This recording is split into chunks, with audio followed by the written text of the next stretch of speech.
Donc, bonjour, mon nom est Laurence Guezel, je travaille chez ICOM avec Marie-Claude Wilson et on est la firme qui est responsable de l'étude d'impact qui va être faite concernant le projet d'agrandissement de Valoris.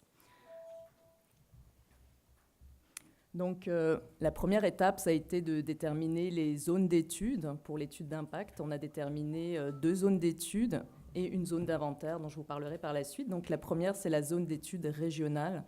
Donc, la zone d'étude régionale, elle sert à documenter les aspects plus généraux du projet et à établir le profil socio-économique donc des communautés qui sont desservies par le projet de Valoris, c'est-à-dire donc la ville de Sherbrooke et la MRC du Haut-Saint-François. Donc, sur l'écran, vous avez évidemment la carte qui représente ces 2 entités, donc qui couvre une superficie d'environ 2600 km².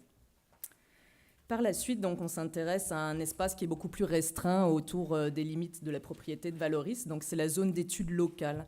La zone d'étude locale, elle va nous servir à documenter les composantes du milieu physique, du milieu biologique et du milieu humain, qui sont davantage, évidemment, à proximité du projet de Valoris. Donc, on a choisi de déterminer la zone d'étude locale en se penchant sur les éléments les plus sensibles du milieu. Donc, on a inclus, évidemment, les résidences les plus proches de la propriété, les boisés alentours, les ruisseaux Bury et Bégin également, qui se jettent dans la rivière Saint-François.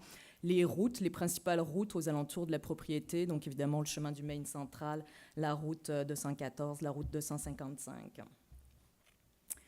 Par la suite, il y a également une zone d'inventaire qui a été déterminée. Donc la zone d'inventaire, elle se situe vraiment sur la propriété de Valoris.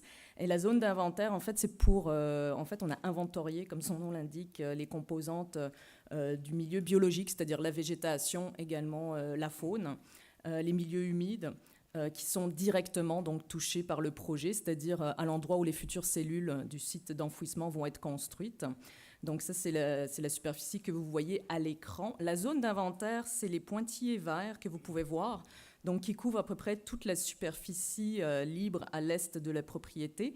Mais la zone de projet, il faut savoir qu'elle est plus petite que ça. C'est la zone qui est en mauve, c'est-à-dire que c'est vraiment le rectangle mauve avec la zone tampon. Donc tout autour, par voie réglementaire, en effet, il y a une obligation de mettre une zone tampon donc, qui est de 50 mètres, d'une largeur de 50 mètres entre la limite de propriété et la zone d'agrandissement. Donc, par la suite, on va vous présenter toutes les composantes qu'on a documentées dans ces différentes zones d'études.